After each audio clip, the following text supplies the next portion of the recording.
महाराष्ट्राचे मुख्यमंत्री आदरणीय देवेंद्र फडणवीसजी, उपमुख्यमंत्री आदरणीय एकनाथ शिंदेजी, उपमुख्यमंत्री आदरणीय अजित पवार, महाराष्ट्राच्या विधिमंडळामध्ये अनेक वर्ष ज्यांच्या सहकार्याने काम करायची संधी मिळाली असे त्यावेळचे मी असताना मुख्यमंत्री होते, माजी मुख्यमंत्री, माजी गृहमंत्री आदरणीय सुशील कुमार शिंदे, माझे सहकारी आदरणीय चंद्रकांत दादा, लोकमान्य टिळक स्मारक ट्रस्टचे अध्यक्ष डॉक्टर रोहित टिळक, देवेंद्रजींनी आणि रोहितजींनी ज्या सर्व सन्मान्य लोकांचं नाव घेतलेलं आहे असे सर्व सन्मान्य अतिथीगण, बंधूंनो आणि भगिनींनो,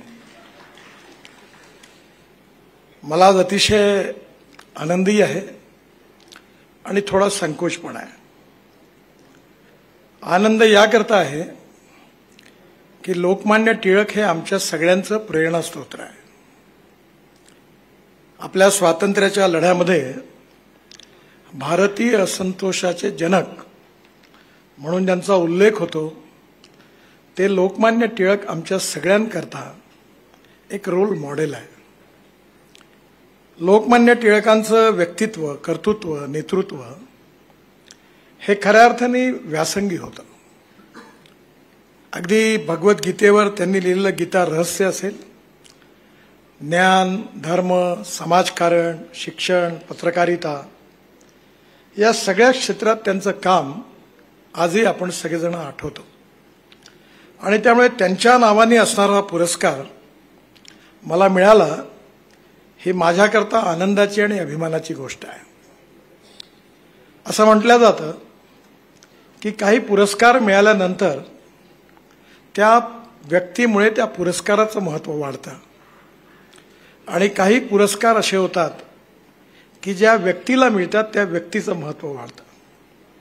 खरं म्हणजे लोकमान्य टिळकांच्या नावाने असणारा पुरस्कार माझ्यासारख्या सामान्य व्यक्तीला मिळाला, खऱ्या अर्थाने माझं व्यक्तित्व त्यामुळे वाढलं, मोठेपण वाढलं असं खऱ्या अर्थाने म्हटलं तर गैर होणार नाही। मी नेहमी गमतीने सांगतो की माझा अर्धा आयुष्य काय जवळपास, आताही ते काही अपवाद नाही आहे, सिनेमा नेहमी पुढून आणि नाटक मागून बघणाऱ्यांपैकी आम्ही होतो। त्यामुळे 85 पैशाचं तिकीट काढून थर्ड क्लासमध्ये सिनेमा बघितला आणि बाल्कनीतून नाटकं बघितली आणि फुटपाथवर 4 आण्याचा चहा पिता पिता अर्ध जीवन गेलं। आणि म्हणून आज माझ्यासारख्या एका सामान्य व्यक्तीला जेव्हा इतकं सगळेजण चांगलं बोलले तेव्हा मला याचा खूप संकोच झाला। गेल्या 45 वर्षाच्या माझ्या जीवनामध्ये एक गोष्ट महत्त्वाची आहे की मी ज्यावेळी जनता पार्टीचं राज्य होतं त्यावेळी जॉर्ज फर्नांडिस मंत्री होते आणि ते अतिशय मोठे द्रष्टे नेते होते। मी जरी संघाचा असलो तरी मी फार संघर्षशील वृत्तीचा होतो आणि मी भाषणात नेहमी म्हणायचो की जी व्यवस्था न्याय देत नाही ती उकडून फेका। त्यामुळे स्वाभाविकपणे जॉर्ज साहेबांच्या बरोबर त्यांच्या व्यक्तीने खूप, मला अनेक वेळा त्यांनी माझ्यावर खूप प्रेम केलं आणि मुंबईला एकदा माझ्याकडे मलबार हिलवर मी मंत्री असताना आले आणि मला म्हणाले, नितीन काय करतोयस? मला काही नाही, चल माझ्याबरोबर। ते डिफेन्स मिनिस्टर होते, एक पोलीसवाला होता आणि ते होते। गिरगावजवळ एका डेंटिस्टकडे गेले आणि त्यांनी त्याचं डेंटिस्टकडे आपली ट्रीटमेंट घेतल्यानंतर आम्ही दोघं या सुखसागर रेस्टॉरंटमध्ये ज्यूस प्यायला गेलो। त्यानंतर मी त्यांना वेळोवेळी बघितलं आणि जेव्हा त्यांना बघितलं तेव्हापासून मी ठरवलं की सत्काराच्या कार्यक्रमात जायचं नाही आणि विमानतळावर कोणी माझ्याकडे हार पुष्पगुच्छ, नागपुरात कोणी येतच नाही, कारण मी आलेल्या माणसाला जे बोलतो ते माहीत असल्यामुळे कोणी देतच नाही। पण आता अशी स्थिती झाली की मी एका भाजपचा अध्यक्ष असताना ज्यावेळा म्हटलं अरे कशाला हार घालतो, तर एकाने मला सुनावलं, तुमचे रोज फोटो छापून येतात वर्तमानपत्रात, एखाद्या वेळी मी हार घालताना माझा फोटो छापून आला तर तुमचं काही नुकसान होतं का? तेव्हापासून मी हार घालण्याला विरोध करणं बंद केलं, कारण सत्कार जे आहेत हे कार्याचे होत असतात आणि हे सत्कार करण्याकरता तो माणूस देखील तेवढा पात्रतावान असला पाहिजे। पण जीवनामध्ये जेव्हा शिकायला मिळतं तेव्हा दुरून आपण ज्या माणसाला खूप मोठं समजत असतो त्याच्या जवळ गेल्यानंतर तो मोठाच असतो, पण अनुभवातून हे लक्षात येतं की आपण समजतो तेवढा तो मोठा नाही, तो खूप लहान आहे. आणि काही वेळा दुरून आपण ज्याला लहान समजत असतो त्या माणसाच्या जवळ गेल्यानंतर त्याच्या गुणातून एवढ्या चांगल्या गोष्टी कळतात, तेव्हा आपण म्हणतो की अरे आपण याला लहान समजत होतो पण हा खूप मोठा आहे. त्यामुळे जीवनाच्या गुणवत्तेचं पेटंट कोणाजवळ नाही आहे. आणि आपण जर शिकत राहिलो तर नक्कीच आपल्याला शिकायला मिळतं. जे चांगलं आहे त्याला चांगलं म्हटलं पाहिजे, वाईट आहे त्याला वाईट म्हटलं पाहिजे. आता कधी कधी देवेंद्रजी म्हणतात ते बरोबर आहे की राजकारणामध्ये स्पष्ट बोलणं आणि खरं बोलणं काही चालत नाही. मी माझ्या लोकसभेच्या निवडणुकीत सांगितलं मोठ्या सभेत की मी जे ठरवीन तेच काम करीन, तुम्हाला चहा पाणी नाश्ता देणार नाही, बाकी तर काहीच द्यायचा प्रश्नच उद्भवत नाही. जातीपातीचं नाव घेऊन माझ्याकडे यायचं नाही. आता शिंदेंनी सांगितलं, पुढचं काही मी सांगत नाही. पण तुम्हाला योग्य वाटलं तर मला मत द्या, मी तुमच्याकरता काम करीन प्रामाणिकपणे. पण तुम्ही जर मला मत नाही दिलं तर जो देणार नाही त्याचंही काम करीन आणि जो देईल त्याचंही काम करीन. आणि माझा अनुभव असा आहे की प्रत्येक छोटे छोटे माणसं हे चांगल्या गोष्टी ओळखतात आणि त्यामुळे नेत्यांनी पॉझिटिव्हिटी ठेवून आत्मविश्वासाने सत्यच बोललं पाहिजे. राजकारण म्हणजे काहीतरी आपण खोटं बोलू, चोपडं बोलू असं काही नाही आहे. बाळासाहेब ठाकरे नाही बोलायचे का? मला एकदा बाळासाहेबांना, मी सभा होती, असाच एक वादग्रस्त विषय होता, तर मी त्यांच्या कानात सांगितलं, साहेब पॉलिटिकली अडचणीचं होईल, हे शक्यतो तुम्ही बोलले नाही तर बरं होईल. मला वाटलं बाळासाहेब समजले. आणि सभेत गेले आणि लोक, हा नितीन मला शिकवतो म्हणे, मला सांगतो म्हणे बोलू नका. तेव्हापासून मी म्हटलं की बाळासाहेबांच्या मनात होतं ते त्यांच्या ओठात होतं. त्यामुळे कधी कधी अडचण होते, ही गोष्ट खरी आहे. पण टिळकांच्या काळातलं जे राष्ट्रकारण होतं, जे राजकारण होतं, ते राष्ट्रकारण होतं. म्हणजे राष्ट्रकारण आणि राजकारण वेगळं आहे. सत्ताकारण म्हणजे केवळ राजकारण नाही. समाजकारण, राष्ट्रकारण आणि विकासकारण, राजनीती, बृहत्तर राजनीती किंवा धर्मनीती हे खऱ्या अर्थाने लोकमान्य टिळकांचं ब्रीद होतं. आणि म्हणून ते राष्ट्र निर्माते होते. आमच्याकडे आम्हाला सहवासात खूप चांगल्या लोकांचे संस्कार मिळाले. स्वर्गीय दत्तोपंत ठेंगडी मोठे विचारक होते. ते एकदा म्हणाले की every politician thinks about its next election and every socio economic reformer thinks from century to century. म्हणजे समाजाचा, देशाचा विचार करणारा जो असतो तो 100 वर्षाचा विचार करतो. आणि म्हणून आज खऱ्या अर्थाने सत्ताकारणाचं रूपांतर राष्ट्रकारण आणि समाजकारणात झालं पाहिजे. Politics is the instrument of socio economic reform. आणि म्हणून स्वातंत्र्याचा जो लढा होता इंग्रजांच्या विरुद्ध, ज्याकरता लोकमान्य टिळकांना खरं म्हणजे भारतीय असंतोषाचे जनक असं म्हटलं गेलं, आणि सर्वव्यापी नेतृत्वाने जो संघर्ष उभा केला, असे अनेक लोकमान्य टिळकांसारखे थोर नेते, राष्ट्रभक्त, क्रांतिकारक, समाजसुधारक, संत, अनेक लोकांचं जेथून जे एवढं सगळं मोठं काम उभं झालं, त्यातून आज आम्ही शुद्ध हवेमध्ये, शुद्ध वातावरणामध्ये आज स्वातंत्र्याचं ऑक्सिजन घेतोय. जर आमच्या देशाकरता या सगळ्यांनी बलिदान केलं नसतं तर आज काय इतिहास राहिला असता. त्यामुळे स्वातंत्र्य जे मिळालेलं आहे त्या लोकमान्य टिळकांसारख्या अनेक थोर देश समर्पित राष्ट्रपुरुषांनी जे बलिदान केलं, जे जीवनाचं सर्वस्व अर्पण केलं, त्यांच्यामुळे आजचा दिवस आम्हाला बघायला मिळाला. आणि मला अतिशय आनंद आहे की त्यांच्या नावाचा असणारा पुरस्कार मला मिळाला. याआधी पुरस्कारामध्ये इतकी मोठी मोठी लोकांची नावं आहेत, त्या खरोखर मी तुम्हाला सांगतो, काही नम्रतेने वगैरे नाही, त्याच्या पात्रतेचा मी नाही. असं म्हटलं जातं की no one is perfect and no one can claim that he is perfect. उत्तम, अधिक उत्तम, सर्वोत्तम up to infinity. You cannot catch your own image. त्यामुळे आपल्यामध्ये कोणी पूर्णांक नाही आहे, आपण अपूर्णांक आहोत. पण एक गोष्ट मात्र खरी आहे की आपण काम करत राहिलं पाहिजे. मला एकाने विचारलं की तुम्ही करोडोमध्ये बोलता, कुठून येतात पैसे तुमच्याजवळ? म्हणजे पुण्यातच विचारलं होतं. मी या टिळक पत्रकार भवनाचं नाव होतं आणि कर्दळे नावाचे पत्रकार होते, मी त्यांना विसरलो नाही. पुण्यातल्या 2 गोष्टी माझ्या चांगल्या लक्षात आहे. त्यावेळी कर्दळ्यांनी मला विचारलं, प्रकाशजींना आठवत असेल त्यावेळी, त्यांनी मला विचारलं की मुंबई पुणे एक्सप्रेस हायवे तुम्ही बांधता, किती दिवसात बांधाल? मी म्हटलं 2 वर्षात. मग रिलायन्सचं आता तुम्ही 3600 कोटी, म्हणजे मी 96 सालची गोष्ट करतो, 850,000 कोटी होती, तुम्ही त्यांचं टेंडर रिजेक्ट केलं. म्हटलं हो. मग तुम्ही किती रुपयात बांधणार? तर मी म्हटलं 1700 ते 1800 कोटी रुपयात बांधू. जोरदार हसलेत ते. किती दिवसात आणि तुमच्याकडे पैसे किती आहेत? देवेंद्रजी म्हणाले ते बरोबर आहे, माझा स्वभाव तसा असला. मी म्हटलं 5 कोटी रुपयात. ते हसले. फार उत्तम पत्रकार होते, आता त्यांचा मृत्यू झाला, पण त्या काळात त्यांचं नाव होतं, इंडियन एक्सप्रेसमध्ये होते. ते म्हणाले, गडकरी साहेब तुम्ही राजकारणी यावं, काही बोलावं, काही सांगावं आणि आम्ही ते लिहावं अशी तुमची अपेक्षा आहे का? म्हटलं नाही. मग तुमच्याजवळ काय आहे म्हणे? तुम्ही हे काम करता म्हणता, तुमच्याजवळ काय आहे? तर मी म्हटलं ते मला ते आठवलं, अमिताभ बच्चनच्या चित्रपटात नव्हतं, मेरे पास माँ है. तसं माझ्या तोंडून निघालं की माझ्याजवळ स्ट्रॉंग पॉलिटिकल विल आहे.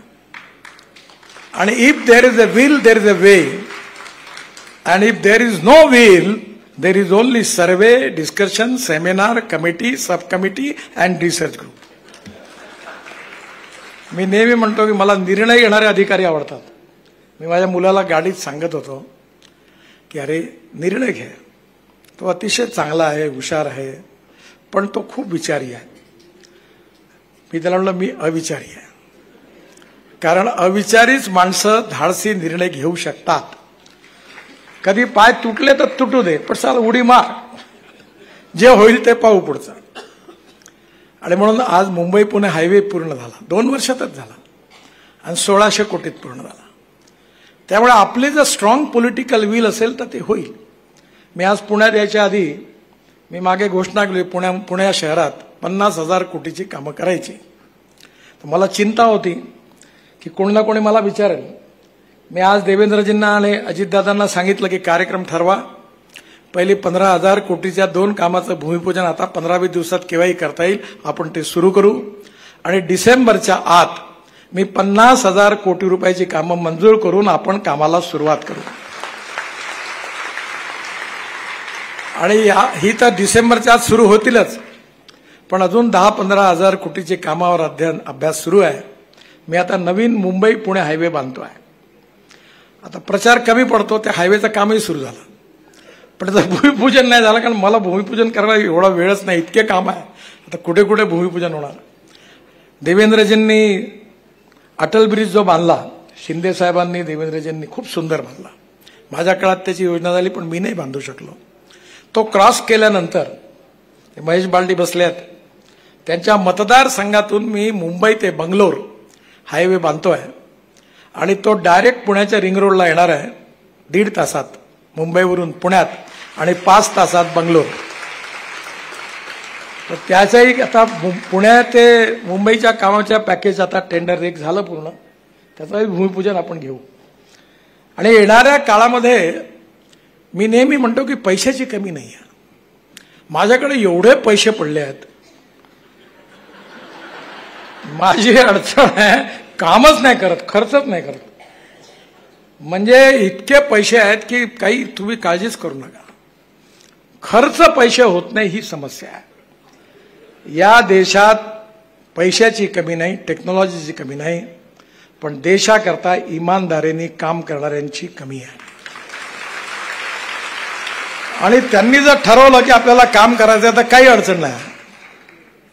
आणि येणाऱ्या काळामध्ये लोकमान्य टिळकांनी आपल्याला स्वातंत्र्य, स्वावलंब आणि सुराज्य यामध्ये आपल्याच महाराष्ट्रामध्ये लोकमान्य टिळकांच्याच काळात, कारण महाराष्ट्राला एक सामाजिक पार्श्वभूमी आहे.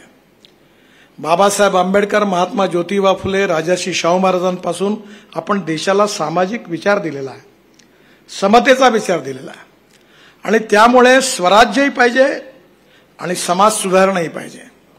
आणि दोघांच्या आधारावर स्वावलंबी, स्वदेशी, स्वातंत्र्य आणि आत्मनिर्भर भारत हे लोकमान्य टिळकांचं स्वप्न होतं.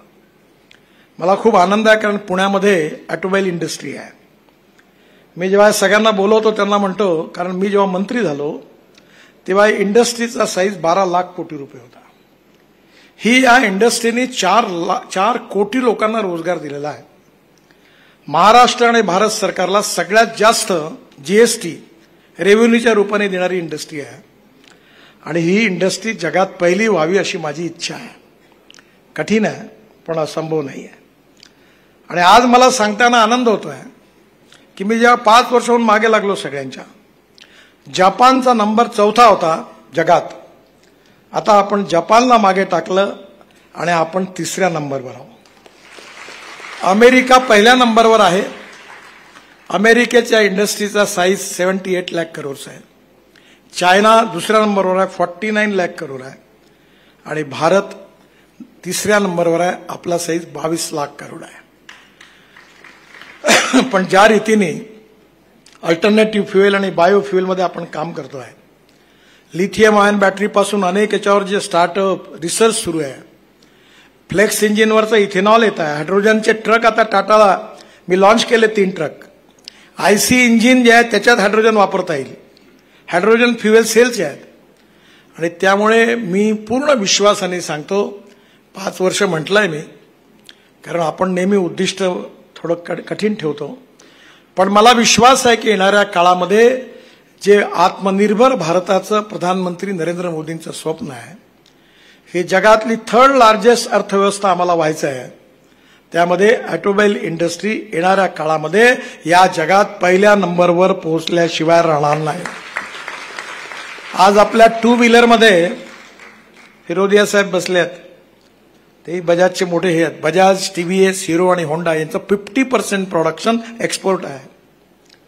येणाऱ्या काळामध्ये मला विश्वास आहे की प्रत्येक क्षेत्रामध्ये पुढे जाऊन जगात पहिल्या नंबरवर येण्याचं पोटेन्शियल भारतामध्ये आहे. आणि लोकमान्य टिळकांचं हे स्वप्न होतं की स्वराज्य मिळालं पाहिजे, पण स्वराज्याचं सुराज्यामध्ये रूपांतर झालं पाहिजे. आणि सुराज्यामध्ये जे रूपांतर होईल त्या ठिकाणी आपण आपल्या पायावर आत्मनिर्भर भारत, स्वावलंबी भारत निर्माण केला पाहिजे. शेतीपासून, उद्योग क्षेत्रापासून, इन्फ्रास्ट्रक्चरपासून सगळ्या क्षेत्रात खूप संभावना आहेत. Low aim is crime. आणि त्यामुळे आपण जर हिमतीने पुढे आलो तर उद्दिष्ट पूर्ण करणं कठीण नाही. मला आठवते, या पुण्यातच मी राजकारणात प्रवेश केला तेव्हा पहिल्यांदा पुण्याला आलो. त्यावेळी अण्णा जोशी होते, डॉक्टर लेले होते. महाराष्ट्र एक्सप्रेस सकाळी 6 वाजता पोहोचायची.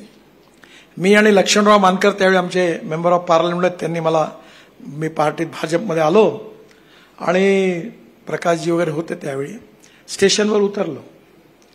त्याचवेळी गाडीतून मंत्री उतरले, डॉक्टर श्रीकांत जिचकार.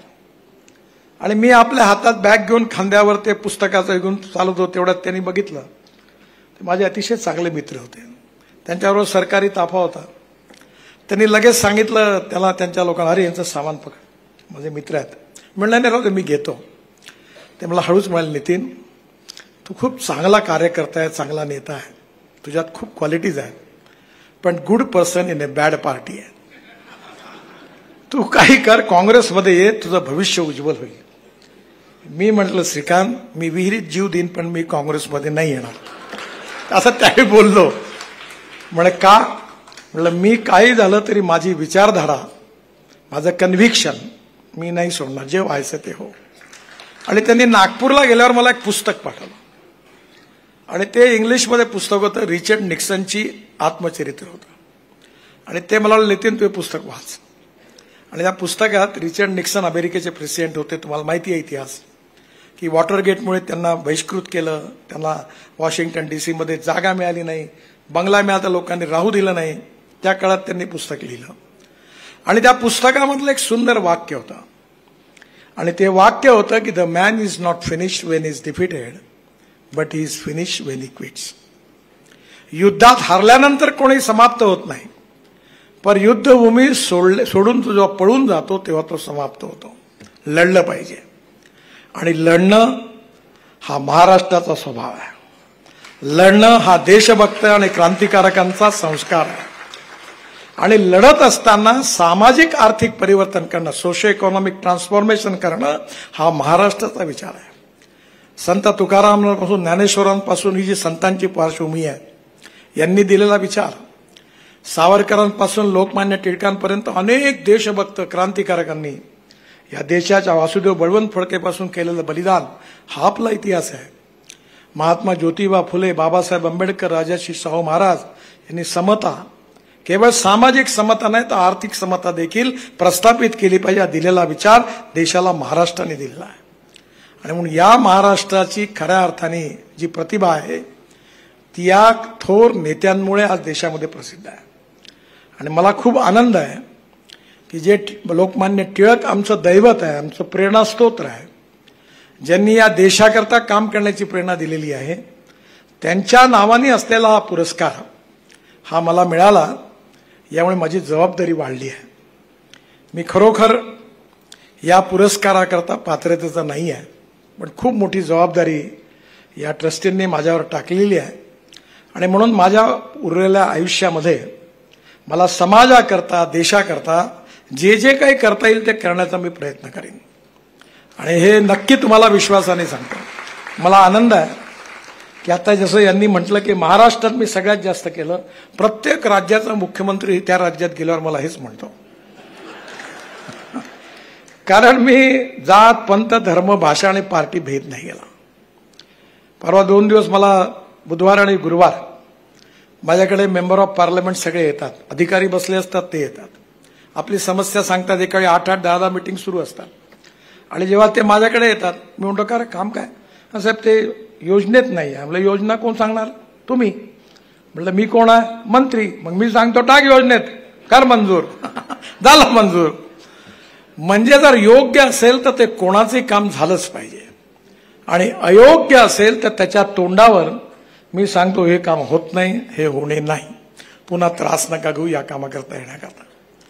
मला एक म्हणून तुम्ही एवढं स्पष्ट का सांगता? बघू असं सांगा. बघू. म्हटलं बघू कशाला? त्याला पुन्हा त्याचं पेट्रोल कशाला खर्च करायला लावू, पुन्हा चक्कर मारायला तो. आज आपला देश खूप ताकदवान देश आहे. विश्वगुरू बनण्याची आपली क्षमता आहे. आपला इतिहास, आपली संस्कृती, आपली विरासत खूप मोठी आहे. खऱ्या अर्थाने आज आपल्या अनेक गोष्टी, योग विज्ञान असेल, आयुर्वेद असेल, जगाच्या कानाकोपऱ्यात पोहोचलेला आहे. मी जगात फिरलो, सगळ्या ठिकाणी भारताबद्दलचं आकर्षण आहे. आणि येणाऱ्या काळामध्ये young talented engineering man power सगळ्यात जास्त कोणत्या देशात असेल तर ते आपल्या देशात आहे. आणि आपण सगळ्यांनी पॉझिटिव्हिटी, आत्मविश्वास ठेवून या स्वप्नाचा पूर्तीचा करता प्रयत्न करायचं ठरवलं तर कठीण नाही आहे. आत्मविश्वास आणि अहंकार या 2 शब्दात अंतर आहे. पॉझिटिव्हिटी आणि आत्मविश्वास जरूर ठेवला पाहिजे, पण अहंकार ठेवता कामा नये.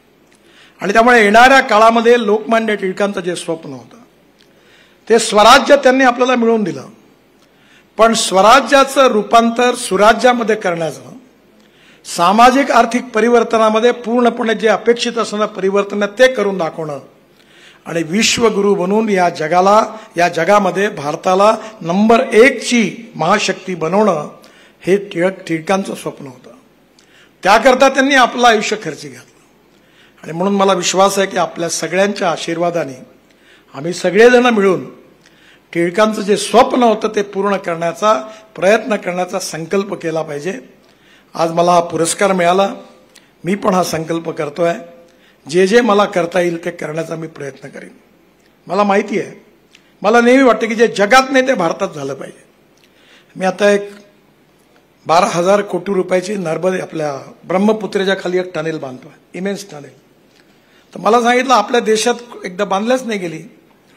म्हणलं आपण कोण शोधू, कोण असेल तर आणा त्याला, पण जे जगात नाही ते आपल्याकडे झालं पाहिजे. समुद्राच्या आतमध्ये आता इतकी सुंदर टनेल महाराष्ट्र सरकारने, देवेंद्रजींनी, या सगळ्यांनी मिळून L&Tनी बांधली. परवा त्या L&Tला मी अवॉर्ड दिला. केवढी सुंदर टनेल बनली आहे समुद्राच्या खालून. आता 12,000 कोटीची एकच मोठी टनेल ब्रह्मपुत्रेच्या आतमध्ये आम्ही बांधतोय. जगामध्ये एका पुलावर, पुण्यामध्ये 1 रोड, वरती पूल, त्याच्यावरती पूल मी चेन्नईमध्ये बांधतोय. आता पुण्यात पहिल्यांदा असे 3 पूल बांधतोय. आणि हे शक्य आहे. इम्पॉसिबल शब्दाचा अर्थ आहे आय एम पॉसिबल.